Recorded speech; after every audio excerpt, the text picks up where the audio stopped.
The narrative of how IDPs, particularly children, carry on with their lives and how they adapt to sufferings in camps are hardly told until the worst happens. In this report, TVC News correspondent Jesse Tafida takes a look at the predicament of children living in IDP camps in Maiduguri, the Borno state capital. The Boko Haram insurgency in the northeast region has lingered for 11 years. Claiming thousands of lives and displacing many others from their ancestral homes. Those who take refuge at IDP camps live abject existence, hoping for a time when their lives will return to normal.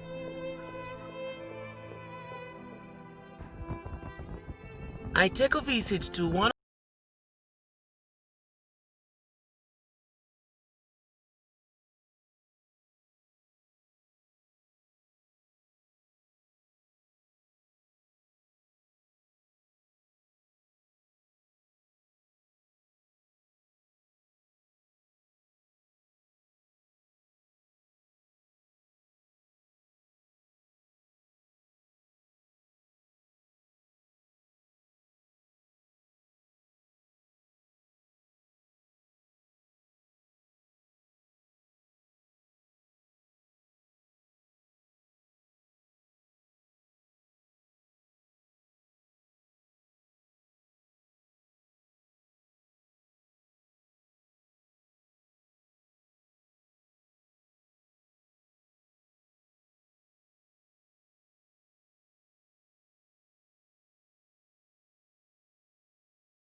in the camp in Murti. We used to go fishing with my friends.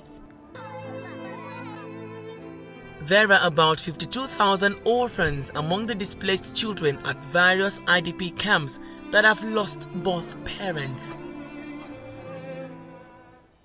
And joining me via Skype from Boko, Benue State, is Executive Director of Women, Girl, Child Rescue and Development Initiative, Bridget Dakias. Good to have you join us on TVC Breakfast. Now, help us paint a picture of the true nature of things with these children at the IDP camp. Good morning. And the whole issue about IDP camps in Nigeria is generally pathetic. There are a lot of trauma, stigmatization, marginalization, going on for these children at the camp.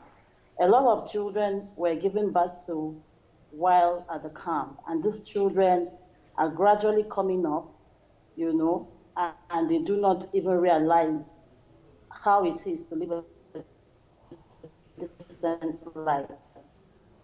It's growing up in the midst of a crowd, no school, no parental care, it's just not so nice at all. That's enough on its own traumatizing.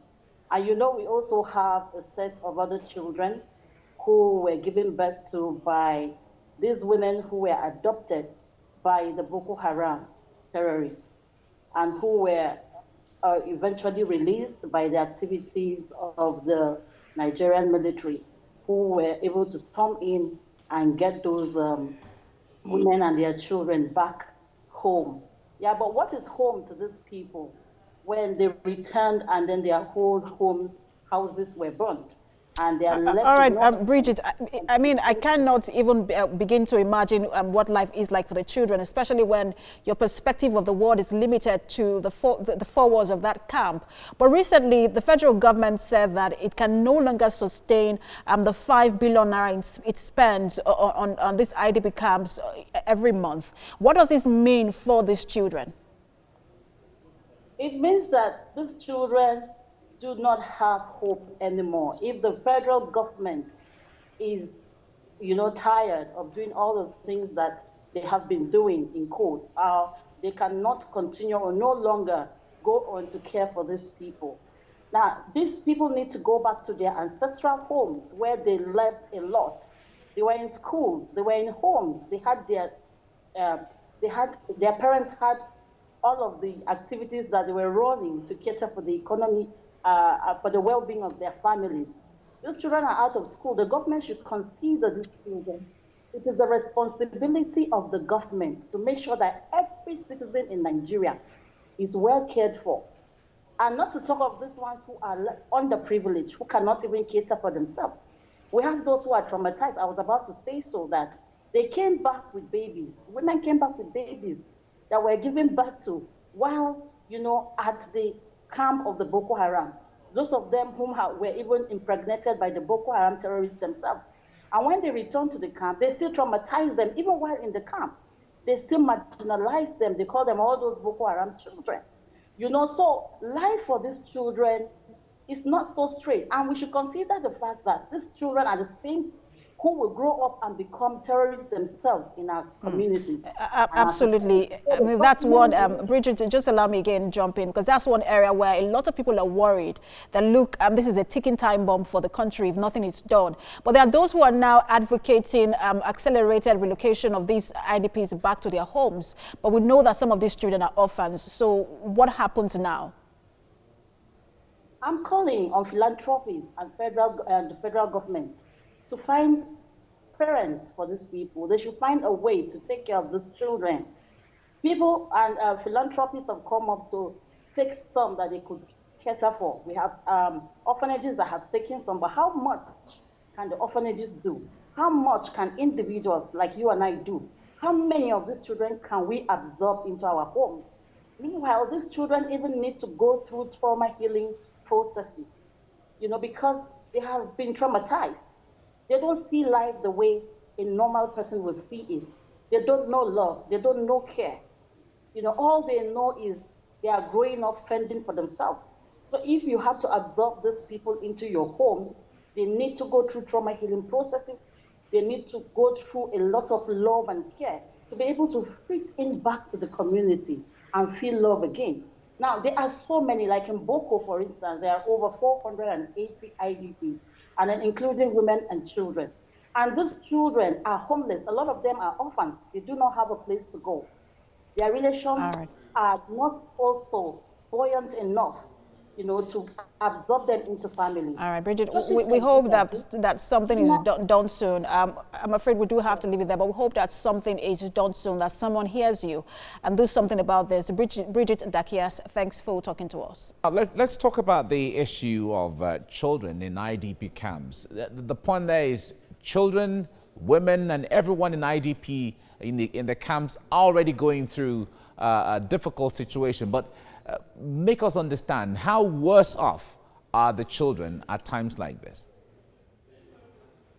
Yeah, it's a very terrible situation for the children in the IDP camps, because a lot of these children are orphans who do not have anyone to care for them. They are just at the mercy of themselves and other people in the IDP camp. And you know that the survival in the IDP camp looks like the survival of the fetus, where when materials or food comes, parents struggle to collect for themselves and their children. So there are this particular set of children without parents who are just there. They hustle, they do it for themselves. They go again to fight for themselves to get their own food, to get whatever comes their way. And we have another set of children in the IDP camps who are children of the women who have returned from Boko Haram captivity, and those children belong to some of the Boko Haram insurgents that are there. And these children are marginalized, traumatized. It is not their fault that they came in through that way, but these children are really traumatized. They even call them these Boko Haram children. And the women are also traumatized. And it's a pathetic situation because a lot of them go without clothes, without food, without footwears. They're exposed to all forms of diseases. They're exposed to all forms of vulnerabilities that if care is not taken, would make them become threats to the community in a short time to come. So it's a really bad situation that needs really government attention, philanthropist attention, the international community attention, churches, mosques, and all the sectors, in Nigeria should all put hands in deck to see how we could come together to cater for these children. A lot of them are sick. You can imagine a child who is sick without a mother there to care for him, to tell him what's wrong with you, let's go to the hospital or let's go to the clinic, your drugs for the afternoon, your medication for the evening. You know what it is like. And some organizations have helped, by taking some of them into the orphanages, people like us into homes.